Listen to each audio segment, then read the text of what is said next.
சிவாய நம. திருச்சிற்றம்பலம். நமது சிவசிவ அன்பே சிவம் அறக்கட்டளையில் பயணம் செய்யும் அனைத்து அன்பர்களுக்கும் இனிய இரவு வணக்கம். இன்றைய சிறப்பு விருந்தினராக வந்திருக்கும் அருள்நிதி சோமசுந்தர ஐயா அவர்களை குருவின் சார்பாக வருகின்ற வரவேற்கிறேன். ஐயா, தலைப்பு சொல்லி ஸ்டார்ட் பண்ணிக்கோங்க. நன்றி ஐயா. வணக்கம், வாழ்க வளமுடன். அன்பே சிவம் இந்த நிகழ்வின் மூலமாக உங்களை எல்லாம் சந்திப்பதிலே பெருமகிழ்ச்சி அடைகிறேன்.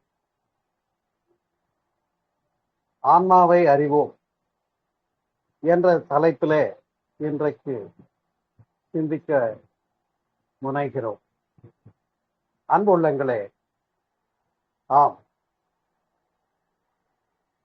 நான் என்கின்ற ஒரு சொல் நாம் எப்போதும் பயன்படுத்துகிற ஒன்றுதான். ஆனால் ஒரு வகையில அதனை விரித்துரைக்க முற்படுவோமே என்று சொன்னால், இங்கே நான் என்று நாம் குறிப்பிடுகின்ற இந்த பருவுடல் என்று சொல்லக்கூடியது, அதாவது வெப்ப ஓட்டம், இரத்த ஓட்டம், காற்றோட்டம், உயிரோட்டம் அனைத்தும் இணைந்த ஒரு தொகுப்பு தானே. அதனை நம்ம என்ன பண்றோம், பிறந்த பின்னால நான் அப்படின்னு சொல்றோம். நான் என்றால் இங்கே நெஞ்சிலே கை வைத்து நான் தான் என்று சொல்லுவோம். அவ்வாறு நான் என்று சொல் ஆன்மீகத்தை பொறுத்தவரையில முனைப்பாக பேசப்படுவதாக கருதப்படுகிறது. பொதுவாக ஆன்மீகம் என்று நாம் உள்ளே புகுவோமே என்று சொன்னால், இந்த ஆன்மீகம் என்று சொல்லப்படுகிற ஒன்று யாரெல்லாம் கையில எடுக்கிறார்களோ, சிந்திக்கிறார்களோ, அவர்கள் முதலில் இழக்க வேண்டியது அந்த நான் என்ற சொல்லுதான். எனவே அப்ப எதை குறிப்பிடுகிறோம் என்றுதான் கேள்வி இங்கே வரும். பொதுவாக நாம் உலகியல் பூர்வமாக சிந்திக்கிற போது, ஆன்மீக பூர்வமாக இல்லை, உளவியல் பூர்வமாக, ஆன்மீக பூர்வமாக அல்லாமல் உலகியல் பூர்வமாக சிந்திக்கிற போது, இந்த பருவுடலையும் பருவுடலுக்கான பெயரையும் இங்கே இருக்கக்கூடிய உயிரையும் குறிக்கக்கூடியதுதான். ஆனால் அதுவே ஆன்மீக துறையில செல்வோமே என்று சொன்னால், ஞானியர்கள், தன்னை அறிந்தவர்கள் நான் என்று முனைப்பாகி சொல்ல மாட்டார். யாம் வருவோம், யாம் இருப்போம் என்றுதான் பன்மையிலே குறிப்பிடுவார்கள். ஏனென்று சொன்னால், நான் என்கின்ற ஒரு முனைப்பான சொல்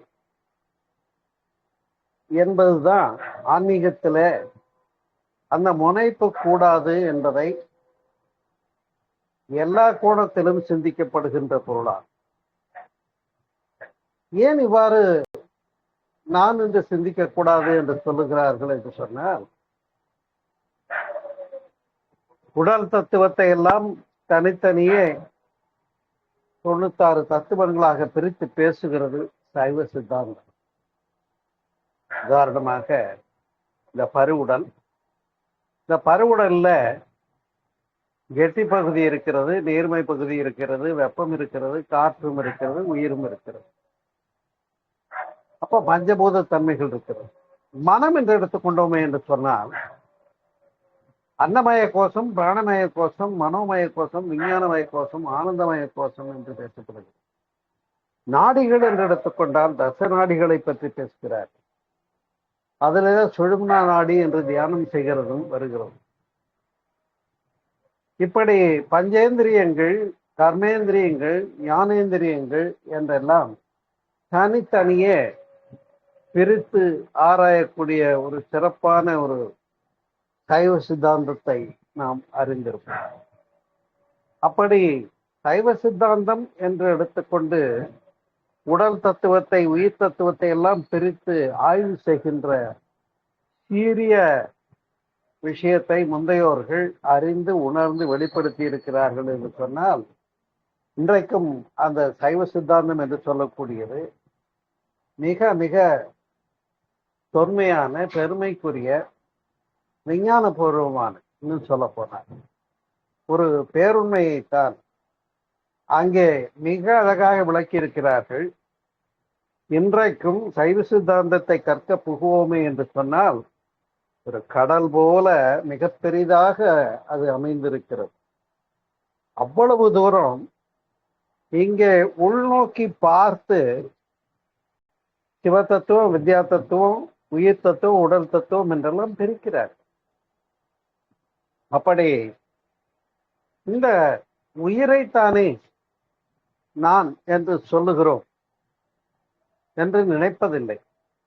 நான் என்ற உடனே பருவுடலையும் இதற்கான பெயர் சோமசுந்தரம் அப்படின்னு சொன்னா இதைத்தான் முன்னெடுத்துக் கொள்ளுகிறோம் நாம் நடைமுறை. ஆனால் உண்மையில ஆன்மீக அடிப்படையிலே பார்க்கிற போது ஒரு மிக சிறப்பான ஒரு சொல் நமக்கெல்லாம் அறிவோம். ஆன்மா என்பதை பற்றி ஞான நூல்கள் பேசுகிறது. ஆன்மா என்பதை பற்றி எல்லா விதமான ஞான நூல்களும் பேசுகிறது. ஆனால் புத்த மதத்தை எடுத்துக்கொண்டோமே என்று சொன்னால், ஆன்மா என்று ஒன்று இல்லை என்று மறுக்கப்படுகிறது. எப்படி அது நிரீஸ்வரவாதம் என்று சொல்லக்கூடிய கடவுள் இல்லை என்ற கோட்பாடு என்று சொல்லுகின்றோமோ, அதுபோல ஆன்மா இல்லை என்பதும் புத்த மதத்தினுடைய தனிச்சிறப்பான வித்தியாசமான அணுகுமுறை என்பதை இந்த நேரத்திலே நான் இங்கே குறிப்பிட்டு சொல்ல விரும்புகிறேன். ஆகையினால் நண்பர்களே, அப்ப ஆன்மான்னு ஒண்ணு இருக்கா இல்லையங்கிறதே கேள்விக்கிடமாகிறது. இன்னும் சொல்ல போனா ஆன்மா என்பது என்ன, அதை அறிய வேண்டும் என்ற முன்னெடுப்பு. அதுதான் ஆன்மீகம் என்ற சொல்லே ஆன்மாவின் மேம்பாடு என்ற பொருளிலே முன்வைக்கப்படுகிறது. அப்படி இங்கே எது ஒன்று கருவுடலுக்குள்ளே இயங்குகிறதோ அந்த இயக்கத்தை நாம் என்ன பெயரால குறிப்பிடுவோம்? உயிர் என்று சொல்லுகிறோம். உயிர் என்று சொல்லக்கூடியதை பற்றி எங்காவது நூல்களிலே விளக்கப்பட்டிருக்கிறதா என்பது ஒரு மிக முக்கியமான கேள்வி, சிந்தனையுமாகும். அவ்வாறு இந்த உயிர் என்பதை பற்றி எங்குமே விளக்கப்படவில்லை. இன்னும் சொல்ல போனா நசிகேதன் யமனுடன் பேசிக்கொண்டிருக்கிறதாக நூலிலே வருகிறது. அங்கே மட்டும்தான் உயிரை பற்றிய விளக்கம் வருகிறது. இன்னும் சொல்ல போனா திருமந்திரம் சிறப்பாக உயிரை பற்றி அழகாக விளக்குகிறார் திருமூலர். கோவின் மயிரொன்று நூறுடன் கூறிட்டு நூறதன் கூறு 1000 ஆயினால் ஆவியின் கூறு 100,000 என்று விளக்கப்படுகிறது. அதாவது மேவிய ஜீவன் வடிவது சொல்லிடின், அதாவது உயிரை பற்றி சொல்ல வேண்டும் என்று சொன்னால், உயிர் எப்படி இருக்கிறது என்று சொல்ல வேண்டும் என்று சொன்னால், மேவிய ஜீவன் வடிவது சொல்லிடின் கோவின் மயிரொன்று, கோ என்றால் பசு, ஒரு பசுமாட்டினுடைய ஒரு ரோமத்தை எடுத்துக்கொண்டு அதனுடைய குறுக்களவிற்கு பகுப்பாக்கி கோவின் மயிரொன்று நூறுடன் கூறிட்டு நூறதன் கூறு, அப்ப அது 1000 ஆயினால் பாருங்க, அதுல ஒரு துகளை எடுத்து 1000 பகுத்தால் என்ன இருக்குமோ அதுதான் என்று சொல்லுகிறார். எனவே மேவிய ஜீவன் வடிவது சொல்லிடின் கோவின் மயிரொன்று நூறுடன் கூறிட்டு நூறதன் கூறு 1000 ஆயினால் ஆவியின் கூறு அதுல 100,001 என்று விளக்குகிறார். இப்படி பகுத்து கொண்டே வந்தால் அங்கே என்ன இருக்கும் என்பது நாம் இங்கே சிந்தனை பூர்வமாகத்தான் கணிக்க முடியுமே தவிர பருப்பொருள் ஆராய்ச்சியாக ஒரு லேபில் வச்சு காண முடியாது, அறிய முடியாது.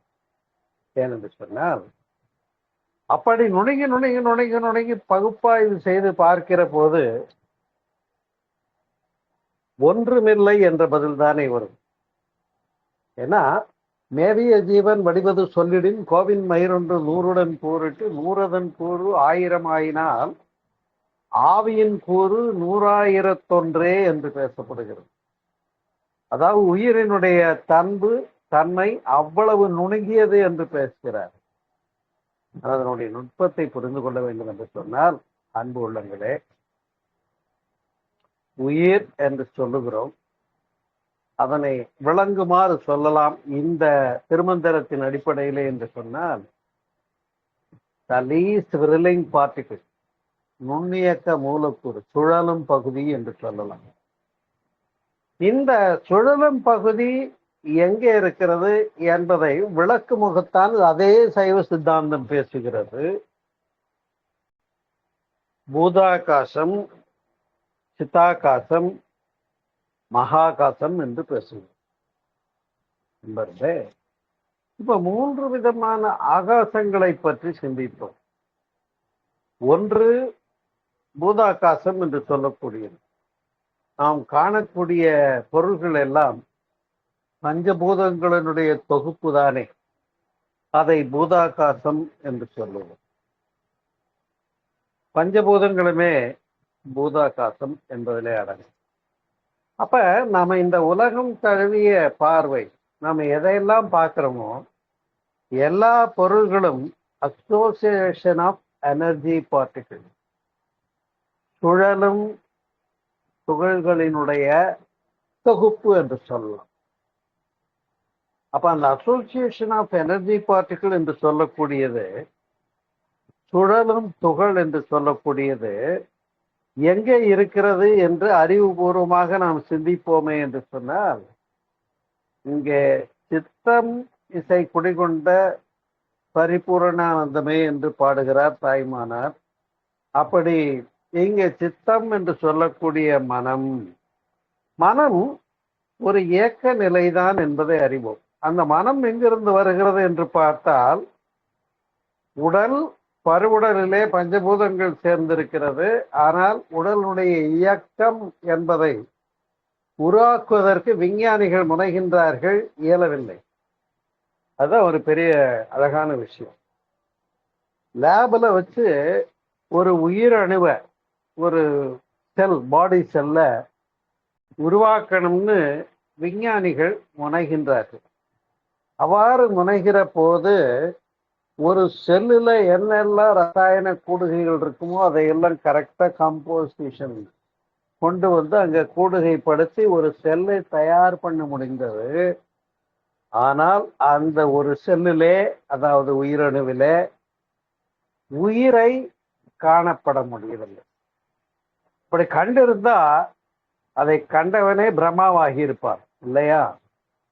அந்த வகையிலே தான் இந்த தொகுப்பினை ஆண முடிகிறது. உயிர் என்ற ஒன்றை பேச முடியவில்லை. அதை எந்த நூல்களும் பேசவில்லை, திருமந்திரம் பேசுகிறது. மேவிய ஜீவன் வடிவது சொல்லிடின் கோவின் மயிரொன்று 100 கூறிட்டு 100 கூறு 1000 ஆயினால் ஆவியின் கூறு 100,000 என்று பேசப்படுகிறது. அவ்வளவு சிறப்பாக விளக்கி அந்த உண்மையான பகுதியை எங்கே காணலாம் என்று சொன்னா, எப்படி சித்தாகாசம் என்று சொன்னார்கள். இதனை பூத பௌதீக பொருள்கள், அணுக்களினுடைய திரட்சி இல்லையா? ஒரு கல் அல்லது கட்டை அல்லது உலோகம் ஒன்றை எடுத்துக்கொள்ளும். ஒரு புத்தகம், எந்த பொருளை எடுத்துக்கொண்டாலும் அதை பிரித்து கொண்டே வரும். அவ்வாறு பிரித்து கொண்டே வருகிற போது இன்னும் பிரித்து இன்னும் பிரித்து இன்னும் பிரித்துன்னு பார்க்கும்போது இந்த லீஸ்ட் விரலிங், அதாவது மிகச்சிறிய துகள், அதை அணு என்று கண்டார் என்பதை நாம் அறிவோம். அணு என்பது ஆட்டம் என்று ஆங்கிலத்தில் சொல்லப்படுகிற ஒன்று. அந்த அணுவை பல காலம் பிரிக்க முடியாது என்று கண்டிருந்தார். ஆனால் பிரிக்க முடியும் என்று கண்டார்கள். அணுவை பிளக்க முடியும் என்று கண்ட பொழுதுதான் அணு விஞ்ஞானம் வந்தது. அதனிலே நாம் அறிகிறோம், எந்த அணுவாக இருந்தாலும் உலகத்தில் இருக்கக்கூடிய 108 மூலகங்கள் என்று பேசுகிறோம் இல்லையா? அந்த மூலகங்கள் எல்லாம் மையத்திலே ஒரு சுழலும் இயக்க துகளை வைத்து அதனை மையக்கருவாக வைத்து சுற்றிலும் எலக்ட்ரான் புரோட்டான் சுத்திட்டு இருக்குங்கிறத விஞ்ஞானம் ஏற்றுக்கொள்கிறது. அணுவை பிளந்து ஆராய்ந்த போது ஒரு காலகட்டத்தில் அணுவை உடைக்க முடியாதுன்னு தான் நினைச்சிட்டு இருந்தேன். ஆனால் அணுவை பிளந்தால், இப்ப ஹைட்ரஜன் என்ற ஒன்று, அது வாயு மூலகம் என்று அறிவோம். அந்த அணுவை பிளந்தால் அந்த ஹைட்ரஜன்றதே ஒரு அணு எடை கொண்டது என்பதை விஞ்ஞானிகளும் பேசுகிறார் இல்லையா? இப்ப நிறைய அணு எடை கொண்ட மற்ற உலோகங்களையோ பொருள்களையோ கணக்கிலே பார்க்க வேண்டாம். ஒரு அணு எடை என்று சொல்லப்படுகிற ஒரு எலக்ட்ரான் சுத்திட்டு இருக்கக்கூடிய ஹைட்ரஜன் என்ற ஒரு மூலகம் அது இல்லையா? அந்த ஹைட்ரஜன் என்ற வாயு மூலகத்தை விளக்கப்படுகிற போது என்ன கண்டுபிடிச்சாங்க?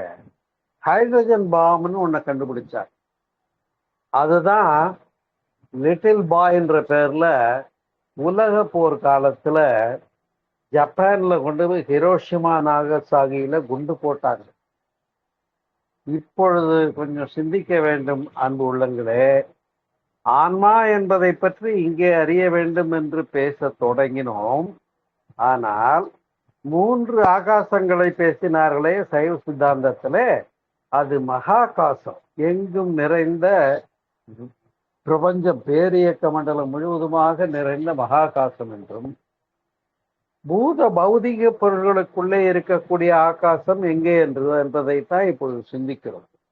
அப்ப அணுவை பிளந்து அணுவனுடைய மையத்துல இருக்கக்கூடிய சுழலும் பகுதியாகிய மைய கரு என்னன்னு கேட்டா த லீஸ்ட் விரலிங் பார்ட்டுக்கு, அதுதான் நியூக்ளியஸ் அப்படின்னு சொல்லலாம், இல்லை மையக்கரு என்று சொல்லலாம். அந்த மையக்கருவை எவ்வாறு இருக்கிறது என்று கண்டார்கள். இயக்க சுழலும் பகுதியாக கண்டார்.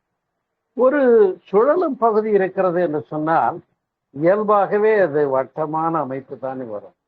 இன்னும் சொல்ல போனால் ஒரு சக்கரம் இருக்கிறது, சுழல்கிறது என்று சொன்னால் ஆரக்கால்கள் இருக்கும், சுற்றுகின்ற பெரிய பெரிய சுற்று வட்டம் ஒன்று இருக்கும். ஆனால் அந்த சுற்று வட்டத்தை குறைத்து கொண்டே உள்ள கவனிச்சோம்னா அந்த ஆரக்கால் தாண்டி பாடி ஆஃப் தி ஸ்டெம், அப்ப இன்னும் சுருங்கி உள்ள வருவோம் என்று ஆராய்கிற போது சுழலும் இயக்கத்தை கழித்து மையத்தில் ஒரு இருப்பு இருக்கிறது என்று கண்டார்கள். அதை தான் சிவம் என்று சொன்னார்கள். அந்த புரிகிறதா? அதை வேதாதிரி மகரிஷி அவர்கள் சிறப்பாக விளக்குகிறார்கள். இயக்கத்தை கழித்து விட்டால் இருப்பு அங்கே மிச்சமாகும் என்று பேசுகிறார். இயக்கத்தை கழித்து விட்டால் இருப்பு அங்கே மிச்சமாகும். அந்த இருப்பு என்பதுதான் சிவம் என்று சைவ சித்தாந்தம் பேசுகிறார். இருப்புக்கும் இயக்கத்துக்கும் வித்தியாசம் புரிஞ்சுக்கணும். இருப்புன்னா இயக்கமற்ற நிலை. அப்ப இறைவன் எப்படி? இறை நிலை என்று புரிந்து கொள்வோம். இறை நிலை. அப்ப எல்லா பொருள்களையும் பிரித்து கொண்டே வந்து அணுவாக பார்க்கிறோம். அணுவனுடைய மையத்திலே மையக்கரு சுழலும் பகுதியாக காண முடியும். சுழற்சியினுடைய மையத்துல என்ன இருக்கிறது? Where there is the point there is no motion at all. அசைவற்ற நிலைப்புள்ளி ஒன்றுதான் அந்த மையத்திலே இருக்கிறது. அந்த அசைவற்ற நிலைப்புள்ளி என்று சொல்லக்கூடிய சிவத்தை உள்ளடக்கி இயக்கம் வந்தது பாருங்கள். அந்த இயக்கத்தின் பெயர் சக்தி என்று சொன்னார்கள் முந்தையோர்கள். இப்ப புரியுதா சிவம் சக்தி எங்க இருக்குன்னு? ஆனா இப்ப நாம வேற மாதிரி நினைக்க கூடாது. திருவிளையாடல் புராணத்துல வர மாதிரி சிவம் என்று சொன்னால் இப்ப புலித்தோல் உடுத்தி ஜடாமுடி பூண்டு திரை சூடி கங்கை சூடி இருக்கக்கூடிய சூலத்தோடு கூடிய சிவனை கற்பனை செய்வது தவறு. நண்பர்களே, எது ஒன்று இயக்கத்தை கழித்து விட்டால் அங்கே இருப்பாக மிச்சம் இருக்கிறதோ அந்த இருப்பு எங்கும் உள்ளது. அதைத்தான் பூத பௌதீக பொருள்களுக்கு இடையில இருக்கக்கூடிய ஆகாசம், அதாவது பூதாகாசம் என்று சொன்னார் நண்பர்களே. இப்ப மேல் நோக்கி ராக்கெட் விடுறாங்க. இந்த ராக்கெட் விடும்போது அது ஒரு ஸ்டேஜில் போயிட்டு 2 கோள்களுக்கு இடையில 2 கோள்களுடைய ஈர்ப்பு எல்லையும் இல்லாம அங்க ஸ்டாட்டிக் ஸ்டேட், அதாவது அதை வெட்ட வெளி என்று சொல்கிறோம். அந்த வெளி அங்கேயும் இயக்கங்களுக்கு இடையில இருக்கிறது.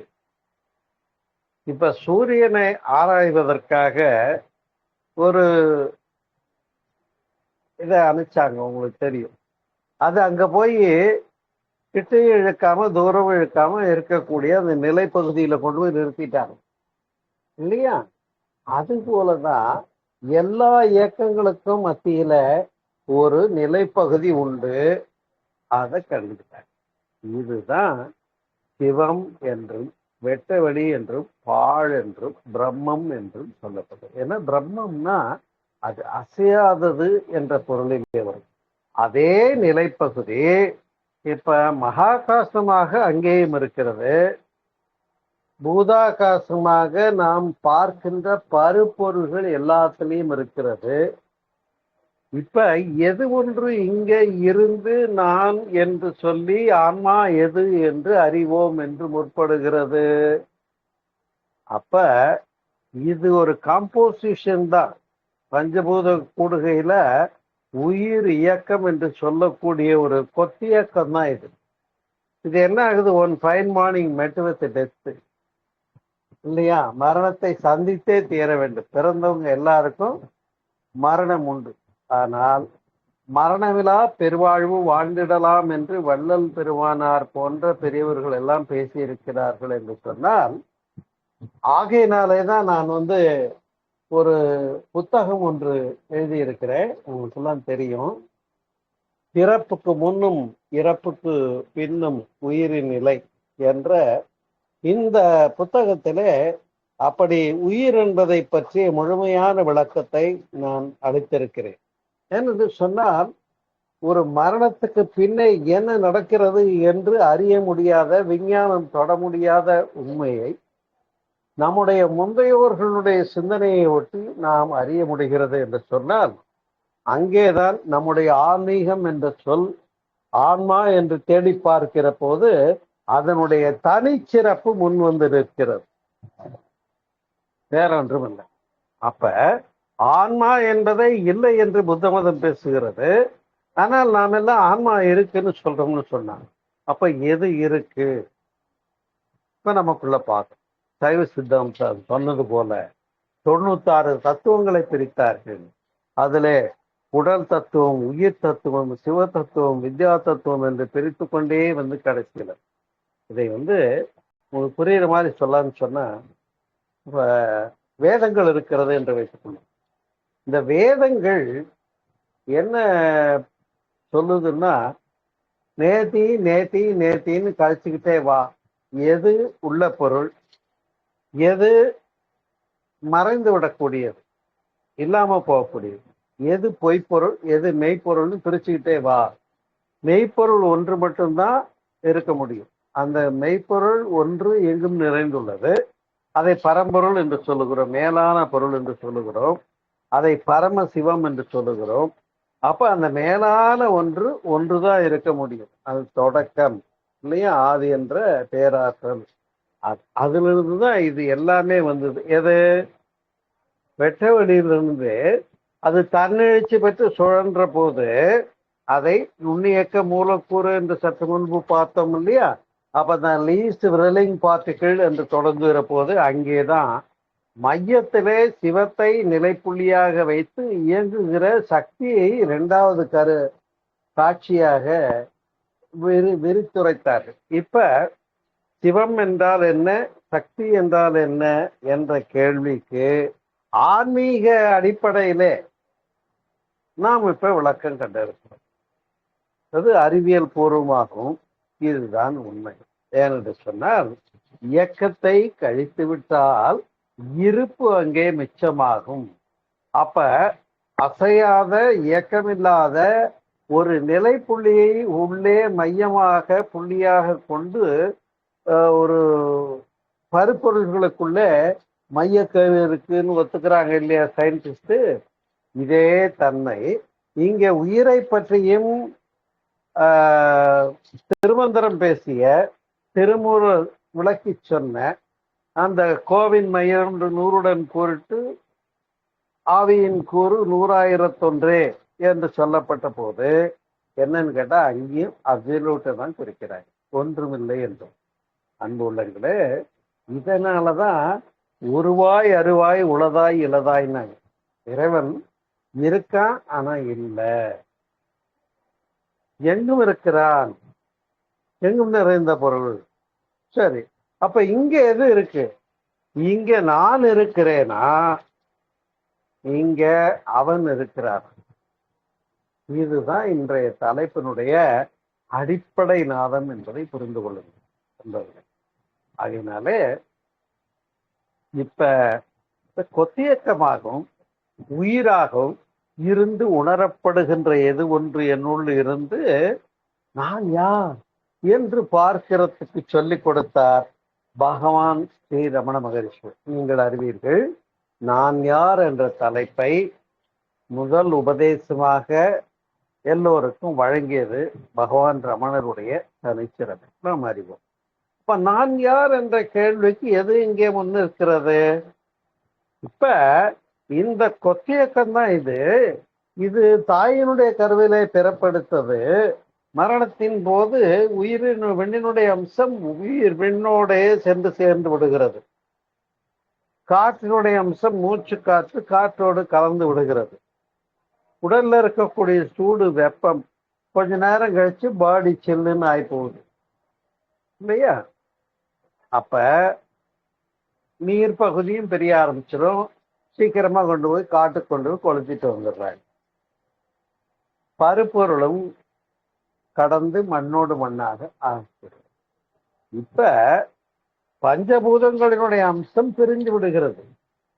மண்ணினுடைய அம்சம் மண்ணோடும், நீருடைய அம்சம் நீரோடும், வெப்பத்தினுடைய அம்சம் வெப்பத்தோடும், காற்றினுடைய அம்சம் காற்றோடும், மூச்சு காற்று, விண்ணினுடைய அம்சமாகிய உயிர் விண்ணோடும் அமைந்து விடுகிறது என்று கண்டால் இங்கே எது மிச்சம் பாருங்க. இப்ப புரிகிறதா? அப்ப ஆன்மா என்று ஒன்று ஆன்மீகத்தின் அடிப்படையிலே நாம் சொல்லுகிறோம். ஆன்மா என்று ஒன்று.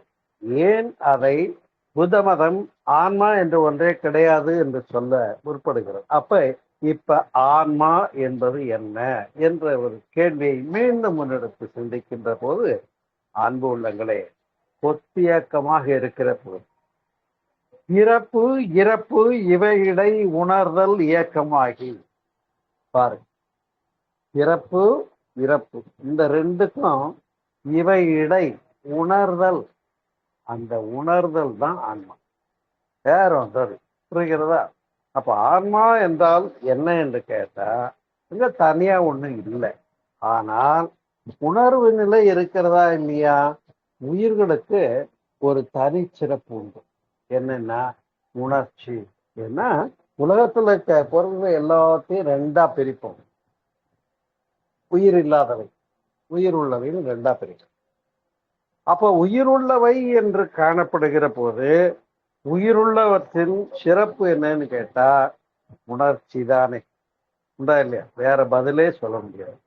உயிர் உள்ளதுன்றது என்ன அடையாளம்னா காட்டுனா அது பதிலே சொல்லல, அது ஜட பொருள் என்று கண்டார். ஆனால் ஒரு புழுவாய் இருந்தாலும் தொட்ட உடனே துள்ளி குதிக்குது. அப்ப அதுக்கு தொடுதல் உணர்ச்சி தெரியுது. அந்த உணர்ச்சியிலே தான் முதலாக தொடங்கியது. தாவரங்களும் உணர்கிறது, புழு விலங்கினங்கள் எல்லாத்துக்கும் உணர்ச்சி இருக்கு, நமக்கும் இருக்கு. அப்ப பிறப்பு இறப்பு இவையிடை உணர்தல் இயக்கமாகி இப்படி நாம வந்திருக்கோம் அப்படிங்கிறத புரிந்து கொள்ள வைக்கப்பட்ட சைவ சித்தாந்தத்தினுடைய அடிப்படையிலே அன்புள்ளங்களே மிக அழகாக சொன்னார்கள்.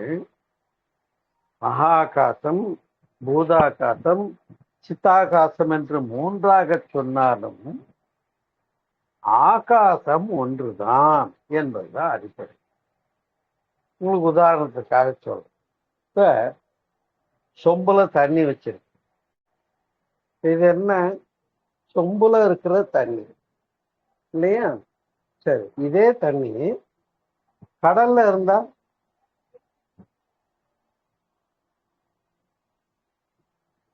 அது கடல் நீர் என்று சொல்லுகிறோம். குளத்துல இருந்தா குளத்து நீர் என்று சொல்லுகிறோம். ஆனால் அந்த நீர் என்று சொல்லுகிறதுக்கு தமிழ் சொல் அது பானி, நீலு, வாட்டர் மொழி பேதத்துல வேற வார்த்தையில வந்தாலும் விஞ்ஞான அடிப்படையில சொன்னா என்ன சொல்லுவோம்? H2Oன்னு சொல்லுவோம் இல்லையா? அப்ப ஹைட்ரஜன் 2 மடங்கும் 2 அணுவும் ஆக்சிஜன் 1 அணுவும் சேர்ந்து ஒரு குறிப்பிட்ட வெப்பநிலையில அந்த ஆனோடு காத்தோடு சேரும் போது நீர் மூலகம் வர முடியும் என்பதை விஞ்ஞானமும் ஏற்றுக்கொள்கிறது. அதே நீரை ஒரு பாத்திரத்திலே வைத்து கொதிக்க வைத்தா அது என்ன ஆகுது? ஆவியாக மாறி வாயு மூலமாக பிரிந்து விடுகிறது. இப்ப எப்படி நீர் என்று சொல்லக்கூடியது ஹைட்ரஜன் ஆக்சிஜனுடைய காம்போசிஷன்ல வந்ததோ அது போல இங்கே ஒரு கூடுகை தான் தோற்றமாக வந்திருக்கிறதே தவிர, அப்ப அந்த உணர்ச்சி என்பதுதான் ஆன்மாவனுடைய உயிரினுடைய மிகச்சிறிய ஒரு பண்பாக நாம் புரிந்து கொள்ள முடிகிறது இல்லையா? சரி, ஆனா இந்த 5 புலன்கள் வழியாக உயிரானது வெளியே வருது பாருங்க. அப்பதான் தன்மாற்றம் என்ற ஒன்று நடைபெறுகிறது. இந்த தன்மாற்றத்தை பஞ்சதன்மாத்திரை என்று நம்முடைய முந்தையோர்கள் பேசியதுதான் தனிச்சிறப்பு. சயின்ஸ் கூட தொட முடியாத ஒரு பேருண்மையை பஞ்சதன்மாத்திரை என்ற பெயரிலே அதை அழகாக எடுத்து சொன்னது நம்முடைய முந்தையோர்களுடைய தனிச்சிறப்பு. என்னன்னு கேட்டா, எப்படி ஒரு மின்சாரம் நாம கரண்ட் சப்ளை இபியிலிருந்து போஸ்ட் ரைட் போஸ்ட்ல இருந்து வீட்டுக்கு மின்சாரம் தருகிறோம். அந்த மின்சாரம் பாசிட்டிவ் நெகட்டிவ்னு 2 தான் வருது. ஆனா அதுவே வீட்டுல வந்த பின்னால மோட்டார்ல எந்திர சக்தியா இருக்கு இல்லையா? ஹீட்டர்ல வெப்ப சக்தியா இருக்கு, ஃப்ரிட்ஜ்ல குளிர்ச்சி சக்தியாக இருக்கு, லைட்ல வெளிச்சமாக இருக்கிறது, டிவியில ஒலி மொழியுமாக இருக்கிறது. இப்ப ஒரே கரண்ட் தான் அதனதில் வெளிப்படக்கூடிய கருவிகள் மூலமாக அது ஆகிறது? தன்மாற்றம் பெறுகிறது. அதே போல உயிர் என்ற ஒன்று கண்ணின் மூலமாக வெளிப்படுகிற போது பெர்செப்ஷன். எனக்கு முன்னால ஒரு அழகான படம் இருக்கு, அதுல பூக்களாக வரைந்திருக்கிறார்கள் அப்படின்னு உணர முடிகிறது. அது மீண்டும் இங்க ரிஃப்ளெக்ட் ஆகி மூளையில போய் எண்ணம் என்ற பதிவாகி அழகான ரோஜா பூக்களினுடைய அல்லது சூரியகாந்தி பூக்களினுடைய கூட்டம்னு பர்செப்ஷன் உணர முடியுதா இல்லையா?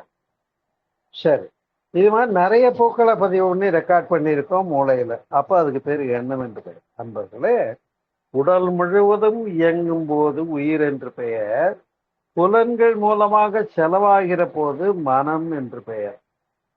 செலவாகி இப்ப மூக்கு என்ற கருவியின் மூலமாக அங்க போய் பெர்செப்ஷன் கண்ட போது அருமையான வாசனைன்னு சொல்றோம், இல்ல துர்நாற்றம்னு சொல்றோம். நாற்றம் என்றாலே மனம் என்றுதான் போறோம், சரியா? அப்ப நறுநாற்றம் துர்நாற்றம்ன்றதுதான் தூய தமிழ், சரியா? நாத்தம்னு சொல்றது இல்லை, நாம வாசனைன்னு தான் சொல்றோம். ஆனா இந்த பேதமை உணர்கிறது இந்த கருவியினுடைய அடையாளம்.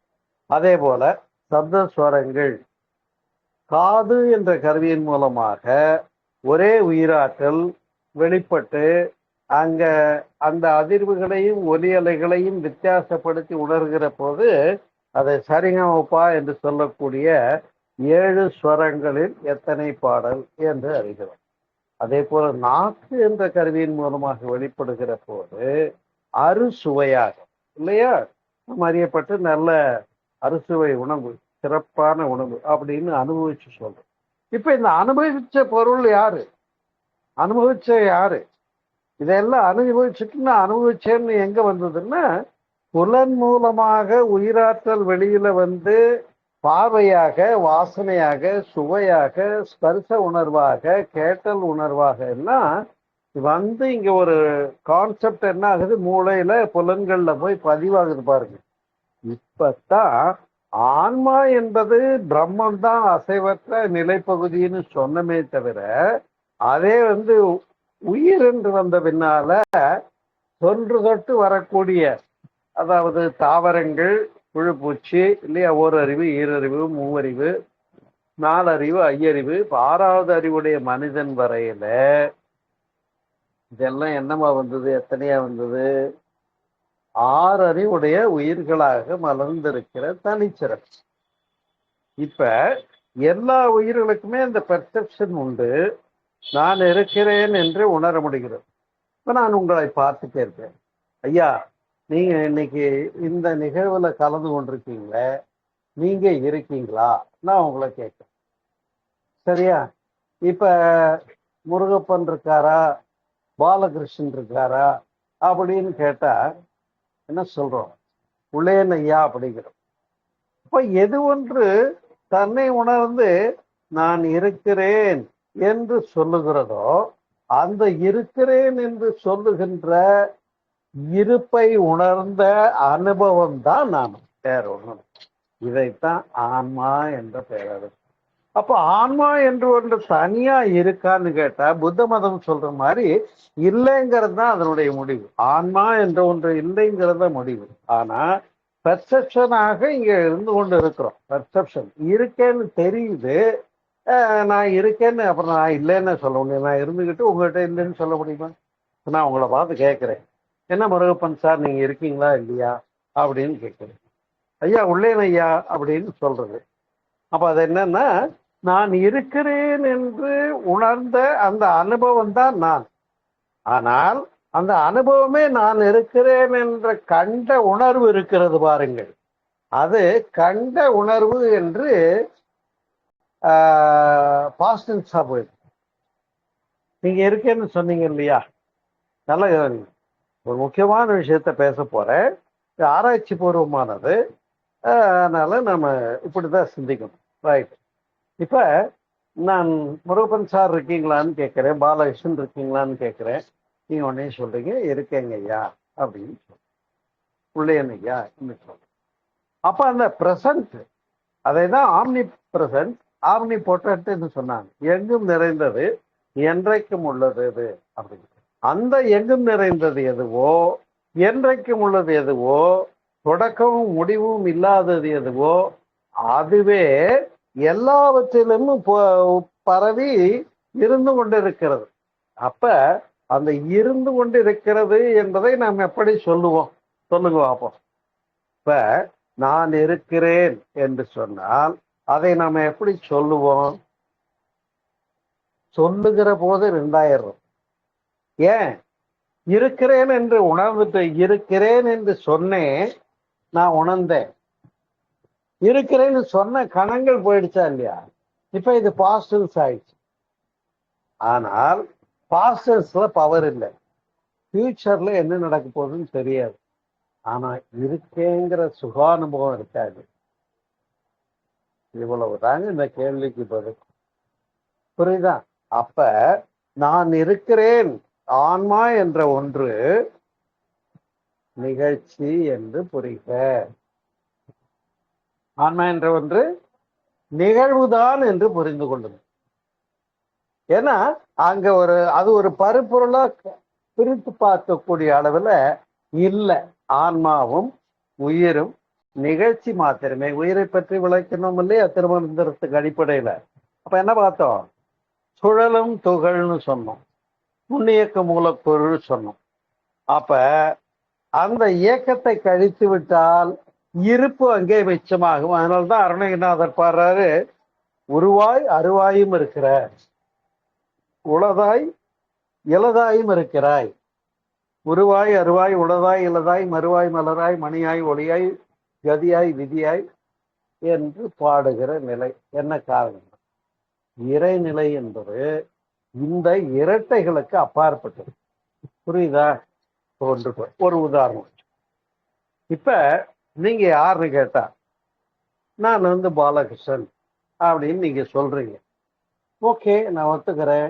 என் பேரு சோமசுந்தரம். ஓகே, அதையும் ஒத்துக்கலாம். ஆனா இப்ப இந்த தங்கப்பன் ரமேஷ்ங்கிறது இருக்காருன்னா அவரும் இருக்கார். ஆனால் இங்க இதை எப்படி பேதப்படுத்தி பார்க்கிறோம்னா, உடல் அடிப்படையில நம்ம எல்லாரும் ஆண்கள் தான் வந்திருக்கோம் இன்னைக்கு மீட்டிங்க்கு. ஆண் என்று பிரிக்கிறேன். ஆனால் ஆன்மாவிற்கு ஆண் பெண் கிடையாது என்பதுதானே உண்மை, இல்லையா? நான் சொல்றது புரியுதா? ஆன்மாவுக்கு ஆண் என்பது பெண் என்பது பேதம் இல்லை என்ற ஒரு பேருண்மையை புரிந்து கொள்ள வேண்டும் என்பது. அப்ப அதுதான் தனிச்சிறப்பு. ஏனென்று சொன்னால், அன்பு உள்ளங்களே, ஆன்மா அழிவற்றது என்ற பேருண்மையை மெய்ஞானம் விளக்குகிறது. அதைத்தான் இன்றைக்கு சிந்திக்கிறோம். ஆன்மாவை அறிகிறோம் என்று ஒரு கேள்வியை முன்வைத்து நாம் சிந்திக்கின்ற போது, ஆன்மா என்பது ஒரு நிகழ்ச்சி மாத்திரமாக இருக்கிறது. எப்படி இருக்கு? ஒரு நிகழ்ச்சி மாத்திரமாக இருக்கிறது. நிகழ்ச்சின்னா என்ன? இப்ப இருக்கும் பாருங்க, த பிரசன்ட் ஸ்டேட். இதுதான் உணர்வு, இதுதான் ஆன்மான்னு சொல்றோம்.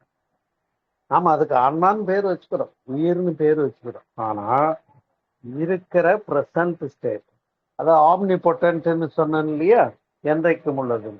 அப்ப இருப்பு என்பது அர்த்தமாகிறது. அந்த இருப்பை தான் சிவம் என்றும் கடவுள் என்றும் பிரம்மம் என்றும் பேசினார்கள். அப்ப இப்படி எத்தனையோ பல வார்த்தைகளாலே பொருளாலே அறியப்பட்டாலும் சுட்டப்பட்டாலும் இந்த வார்த்தைகள் அதுக்கு பொருந்துமானா அதுக்கு நீங்க வார்த்தை கொடுக்க முடியாது. ஏன்னா அதுக்கு எந்த பெயரும் கிடையாது. அதுக்கு ஆதாரம் உண்டா? கடவுள் வந்திருக்கேன்னு சொன்னா கடவுள்கிட்ட போய் நீ கடவுள் தான்றதுக்கு என்ன விட்னஸ் கேட்கமாயி? நான் சொல்றது புரியுதா உங்களுக்கு? அந்த டவுட் வரணும். நீதான் கடவுள், எனக்கு என்ன அத்தாட்சின்னு நமக்கு வரணும். அது போலதான் இங்கே நான் இருக்கிறேன் என்று உணரப்படுகின்ற வஸ்துதான் ஆன்மா என்று அறியப்படுகிறது. அதனால்தான் அறிவை அறிவால் அறிவதுவே ஆகும் பொருள் என்று சொன்னார். இப்ப இந்த உணர்வை எதால் அறிகிறோம் என்று சொன்னால் அறிவால் அறிகிறோம். மனமா இருக்கிற வரைக்கும் அறியப்படுவதில்லை. ஏன்னா மனமா இருக்கிற வரைக்கும் புலன் மூலமாக வெளியே போய் பெர்செப்ஷன் ஆயிட்டு பதிவு போட்டுட்டு போயிட்டே இருக்கு. அப்ப அது நிகழ்ச்சியாகத்தான் இருக்கு, எதுவுமே இங்க இருப்பு இல்லை. ஆனா உயிரணுக்களிலே குணப்பதிவாக, புலன்களிலே பழக்க பதிவாக, மூளையிலே எண்ணப்பதிவாக, இல்லையா, குரோமோசோம்ஸ் டிஎன்ஏ ஆர்என்ஏன்னு அங்க ஜீன்ஸ் வரைக்கும் போய் பதிவாயிருக்கு. இந்த பதிவுகளோடு கூடிய போது மனிதனாகவும் விலங்காகவும் மனிதன்ல நல்ல மனிதனாகவும் தீய மனிதனாகவும் பேதம் கருதப்படுகின்ற ஒரு நிலை உள்ளது. இப்ப இந்த பேதாபேதங்களை விட்டு விடுவதற்காக பேசப்பட்டதுதான் ஆன்மீகம் என்று சொல்லக்கூடிய. அப்ப ஆன்மீகம் என்று கால் எடுத்து வச்சு உள்ள வந்தாலே இந்த பேதங்களை எல்லாம் நீக்கி இந்த வேறுபாடுகளை கடந்து, சரியா, அப்ப பேதமற்ற ரெண்டில்லாத ஏகமான அந்த ஒரு வஸ்துவே எங்கும் உள்ளது பிரம்மம். அதுவே மகாகாசமாக பூதாகாசமாக இங்கே சித்தத்துக்குள்ளே ஆகாசம் சித்தாகாசமாக வந்திருக்கிறது என்றாலும் ஆகாசம் ஒன்றுதான் என்று உணர்ந்தது போல ஆன்மாவும் இறைவனும் ஒன்றுதான் என்ற ஒரு தெளிவை உணர முடிகிறது. ஆனா ஒரே ஒரு வித்தியாசம், உயிரில பதிவுகள் இருக்கிற காரணத்தினால நம்ம என்ன பண்ணிடுறோம், இது மனுஷன் இது மிருகம்னு பிரிக்கிறோம். மனுஷன்லயும் இவர் நல்லவர் இவர் கெட்டவர்னு பிரிக்கிறோம். இதெல்லாம் எங்க வந்ததுன்னா, ஆன்மா உடலுக்குள்ள இருக்கிறதுனால உடல்ல உள்ள சகப்பழக்க வாதனைகள் என்று சொல்லக்கூடிய பதிவுகள், அதாவது முன்வினை பதிவுகள், பழவினை பதிவுகள், நிகழ்கால பதிவுகள் இல்லையா, ஆகாமிய கர்மா சஞ்சித கர்மா என்று சொல்லுவார்கள். அப்ப இந்த வினைப்பதிவுகள் தான் இங்கே உயிர்களை வேறுபடுத்தி காட்டுகிறது. புரியுதுங்களா? அப்ப இந்த வினை பதிவுகளை நல்ல முறையில வேறுபடுத்தி புரிந்து கொண்டு பதிவு நீக்கம் பெற வேண்டும் என்று கண்டார்கள் முந்தையோர். அப்ப ஒரு உயிரானது, அதிலும் குறிப்பாக மனிதன் மட்டுமே நான் யார், ஆன்மா என்ன, ஆன்மா என்றால் என்ன என்று சிந்திக்கிறோம். அப்படி சிந்திக்கிற போது இங்கே இந்த பஞ்சபூத கூடுகை நான் அல்ல சொன்ன வேதங்கள்ல நேதி நேதி நேதின்னு கழிச்சுக்கிட்டே வான்னு சொன்னாங்கன்னு. இந்த பஞ்சபூத கூடுகை நான் அல்ல பிரிச்சார். சரி, அப்போ புலன்பதிவுகள் நானா? அது போக வேண்டிய ஒன்று. அது போனாதான் இறைவனை பார்க்கலாம். அதனால்தான் இருள் சேர் இருவினையும் சேரா இறைவன் பொருள் சேர் புகழ் புரிந்தார் மாட்டு என்று வள்ளுவம் சொல்லுகிறது.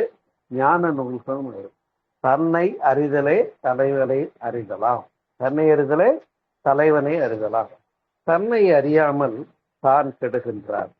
தன்னை அறியும் அறிவை அறிந்தபின், அறிவை அறிதல் தான் தன்னை அறிதல், வேற ஒன்று. அப்ப இந்த அறிவை அறிதலை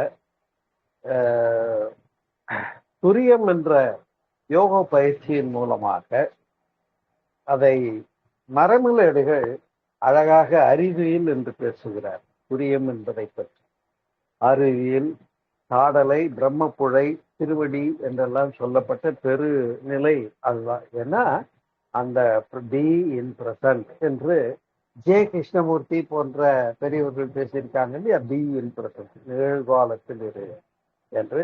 இப்போ இந்த நிகழ்காலத்துல நம்ம இருக்கும்போது, ஆமா இருக்கீங்களான்னு கேட்டா நீங்க தங்கப்பன் சார் என்ன சொல்றீங்க, நான் இருக்கேன் அப்படின்னு நீங்க சொல்றீங்க. அப்ப அந்த இருக்கேன்னு சொல்லக்கூடிய இருப்பாக இருக்கிற, சரியா, அதுதான் நான் என்று ஏற்றுக்கொள்கிறேன்.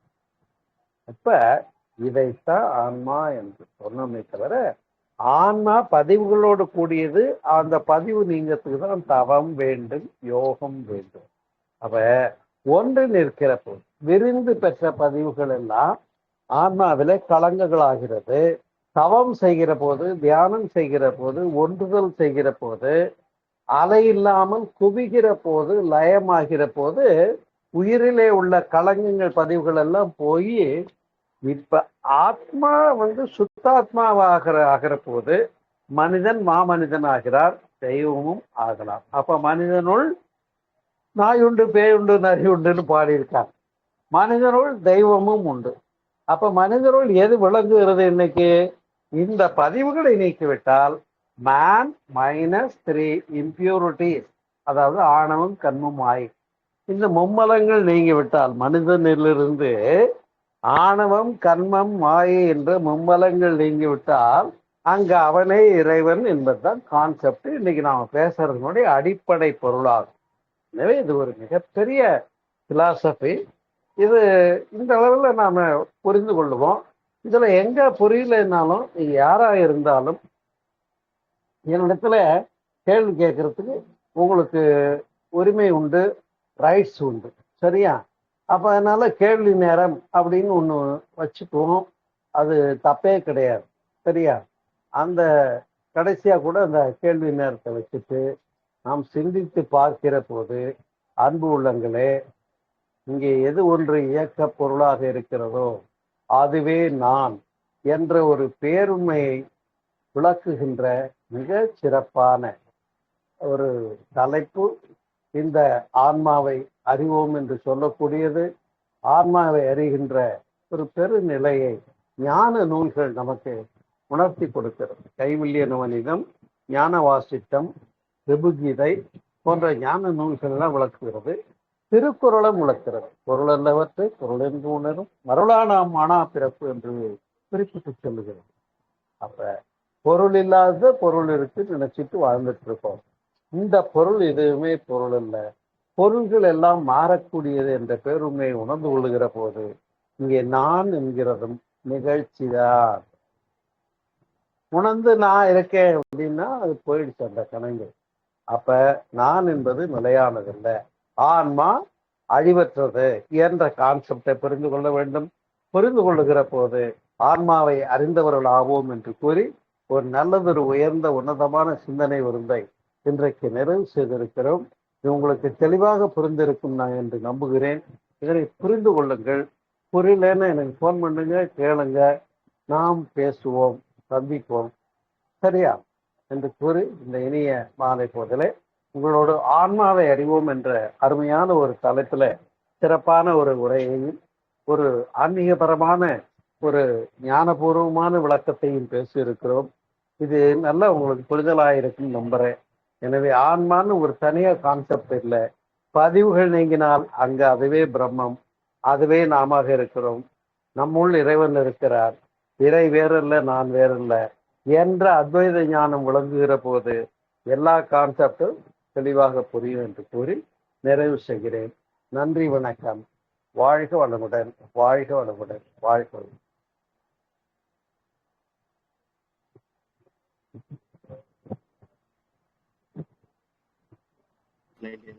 ஐயா நன்றிங்க, நன்றிங்க ஐயா, நன்றி நன்றி, ரொம்ப நல்லா இருந்தது. என்ன சொல்றது அப்படின்னு வந்து தெரியல. ஏன்னா ஒவ்வொரு நாளும் ஒவ்வொரு விஷயத்த வந்து பேசியிருக்கீங்க. நன்றி. ஏன்னா இது இப்ப ஆன்மா இருக்குன்னு பேசுறோம், ஆனா ஆன்மா இல்லைங்கிறது தான் புரிதல். அப்ப ஆன்மா இல்லைன்னு புத்த மதம் சொன்னது எப்படிங்கிறதுக்கு இப்ப ப்ரூஃப் கொடுத்திருக்கேன். ஏன்னு சொன்னா நான் இருக்கிறேன் என்று சொல்லுகிறோம். நான் இருக்கிறேன் என்று உணர்ந்த நிலை கடந்து போச்சு. அப்ப நான் என்பதும் நிகழ்ச்சி தான் என்று கன்க்ளூஷன் காண முடியுதுங்கிறத இன்னைக்கு நான் வெளிப்படுத்தி இருக்கேன். எல்லாருக்கும் புரியும் நினைக்கிறேன். புரியலன்னு யார் வேணாலும் கேள்வி. இல்ல, நான் யாருன்னு பேசுனீங்க, ஆன்மாவே இல்லைன்றீங்களே, அதான் எனக்கு நிகழ்ச்சின்னு சொன்ன. ஆன்மா என்பது நிகழ்ச்சி. நான் இருக்கிறேன் என்று உணர்ந்த தருணங்கள் பாசிட்டிவே. அப்ப இங்க ஒண்ணு உணர்ச்சியாக இருப்பாக உணரப்படுகிறது. ஆனா உணர்ந்தது இருந்துகிட்டு இருக்கிறது இல்லை. இதுவும் போய்விடும். அப்ப இது எதுவும் கடந்து போகும் ஒரு வார்த்தை உண்டு இல்ல, அது இங்கே விளங்குகிறது. அதே போல ஆன்மா அழிவற்றது என்று சொல்லப்பட்டாலும் கூட ஆன்மா மாறிக்கொண்டே இருக்கிறது என்பதைத்தான் நான் என்னுடைய பிறப்புக்கு முன்னும் இறப்புக்கு பின்னும் நூல்ல நான் அதை விளக்கியிருக்கேன். அதையும் சொல்லி உயிரை பற்றியும் பேசியிருக்கேன். அதனால இது ஒரு ரொம்ப சிக்கலான கிரிட்டிக்கலான டாபிக்னா கூட இன்னைக்கு எல்லாருக்கும் புரியுற அளவுக்கு தெளிவா பேசியிருக்கேன். இந்த உரையை முழுவதுமா நீங்க கேட்டு பாருங்க, உங்களுக்கு பதில் இப்ப கிடைக்கும். வேற ஒண்ணு, அதாவது ஆன்மா சொல்லுங்க. நான் ஒரே ஒரு கேள்வி வந்து உங்களே கேக்குறேன். நான் யாருன்னு சொல்லி நீங்க பேசும்போது வந்து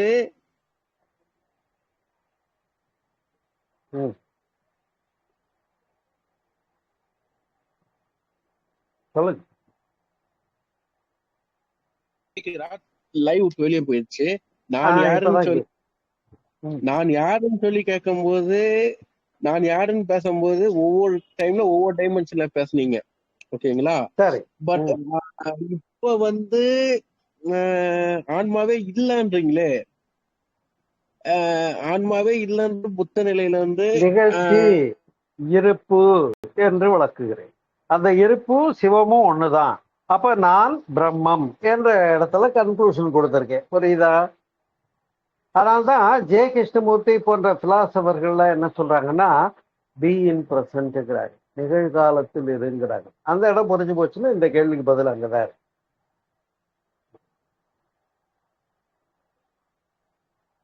ஓகேயா? சொன்னது அந்த கான்செப்ட் வந்து புரிஞ்சிருச்சு. இதே பகவத் ஐயா சொன்னதும் அகம்புறம் சிவம் சொன்ன விஷயமும் ஒண்ணுதான். என்ன விஷயம்னா பி இன் பிரசன்ட் சொன்ன விஷயம் தான். நீ பிரசன்ட்லயே இது பாஸ்ட் நினைக்காத, பிரசன்ட்ல இருந்து இந்த செகண்ட் ஜாலியா என்ஜாய் பண்ணிட்டு போ. அடுத்த செகண்ட் நான் ஒன்னு யாருக்கும் தெரியாது, பிரம்மாவுக்கு நம்ம இந்த செகண்ட்ல இருக்கத்தான் முடியுமே தவிர இந்த செகண்ட் எனக்கு ஜாலியா இருக்குன்னு சொல்லும்போது 2000. அந்த இரண்டு இல்லாத ஏகத்துவத்தை பற்றி தான் புரிஞ்சுக்கணும். அதுதான் ஆன்மீகத்துல சிறப்பு. புரியுதா? இப்ப காலை பொழுது நல்லா இருக்கு, சூரிய உதயம் பாக்குறீங்க, அனுபவிக்கிறீங்க, அந்த பி இன் பிரசன்ட்ங்கிறதோட முடிச்சுக்கணும். ஆனா சூரிய உதயம் அழகாக இருக்கிறது என்று நாம் சொல்லும் போது 2000. ரொம்ப ஒரு நுணுக்கமான இடம் அது. புரியுதுங்களா? அப்ப அதுவாக இருக்கிறது தான் சிறப்பே தவிர, நான் அதுவாக இருக்கிறேன்னு நான் சொல்லிட்டேன், நான் பிரம்மமா இருக்கேன்னு நான் சொன்னேன்னா அது தப்பு. அது நான் தான் கடவுள்னு சொன்னா தப்பு தானே. இல்ல, ஒரு நான் கிளாஸ் அந்த இருக்கு. ஆங்கிள் நான் சொல்ல வரல. நான் விவாதமாவே பேசுறேன். நான் அந்த ஆங்கிள் நான் சொல்ல வரல. என்ன விஷயம் அப்படின்னா, இது எப்படி எடுத்துக்கிறது? நீங்க ஒரு சில விஷயங்கள் கருத்து சொல்லும் போது கிட்டத்தட்ட வேதாத்தி மகரிஷி பேசிருக்கீங்க, வள்ளலாரை பத்தி பேசியிருக்கீங்க, பரமரிஷியை பத்தி பேசியிருக்கீங்க, நிறைய விஷயத்த வந்து பேசியிருக்கீங்க. பட் இந்த ஆங்கிள வந்து ஃபுல்லாவே இது பண்ணி ஒரு டைல்யூட் பண்ணி ஒரு கிட்டத்தட்ட வந்து ஒரு சாலிடான விஷயத்த சொல்றீங்க. அது மட்டும் நல்லா புரிய முடியுது. இதுதான் சொல்றீங்க. பட் அந்த கன்க்ளூஷனை வந்து ஏத்துக்க முடியல. அதான் விஷயம். நான் உங்க தனி லைன்ல வரேன். ஒண்ணும் இல்ல இருங்க இப்பவே ஒரு உதாரணம் சொல்றேன், உங்களுக்கு புரியும். குருடர்கள் சேர்ந்து யானையை பார்த்தாங்களாம். துதிக்கைய தடவினவே உலக்க மாதிரி இருக்குன்னா, வாழை தடவினவன் கயிறு மாதிரி இருக்குன்னா, காலை தடவினவன் தூண் மாதிரி இருக்குன்னா, வயிற்ற தடவினவும் பானை மாதிரி இருக்குன்னா.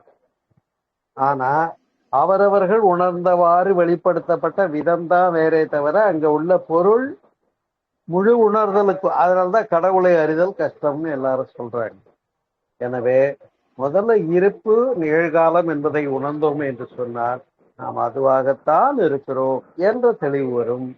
அப்ப நான் இருக்கிறேன் என்ற வார்த்தை கூட விட்டுவிடும்.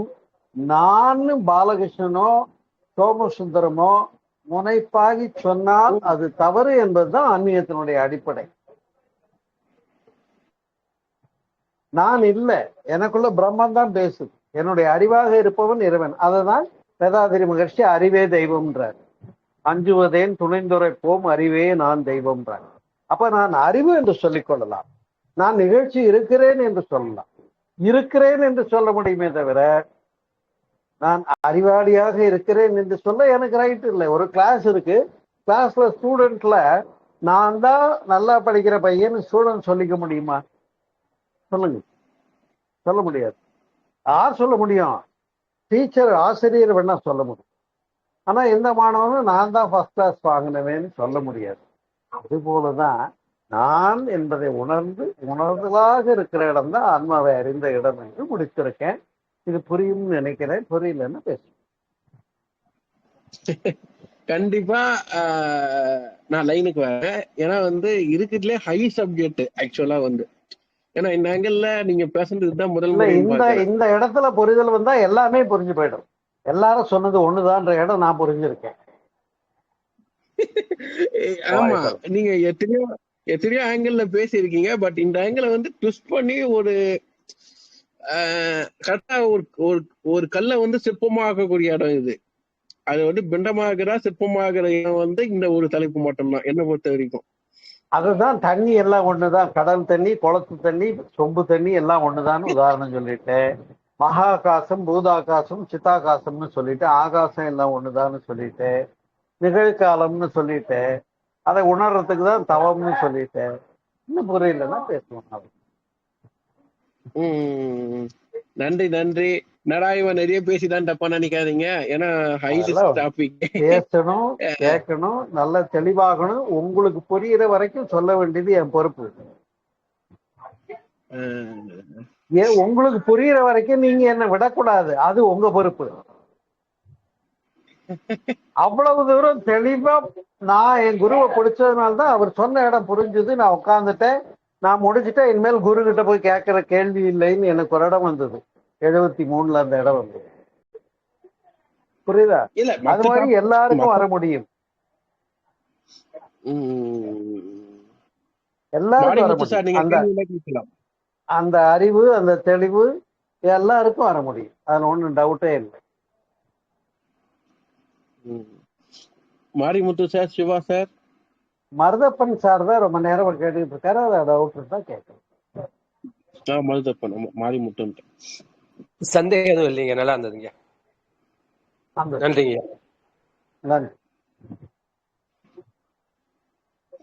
ஐயா முடிச்சுக்கலாம். முடித்துக் கொள்ளலாமா? நன்றி, வணக்கம். நீங்களும் உங்கள் அன்பு குடும்பமும் தொழிலும் எல்லாம் சிறந்தவும் சிறப்பாக வாழ்க வளமுடன் என்று கூறி நிறைவு செய்கிறேன். நன்றி. வாழ்க.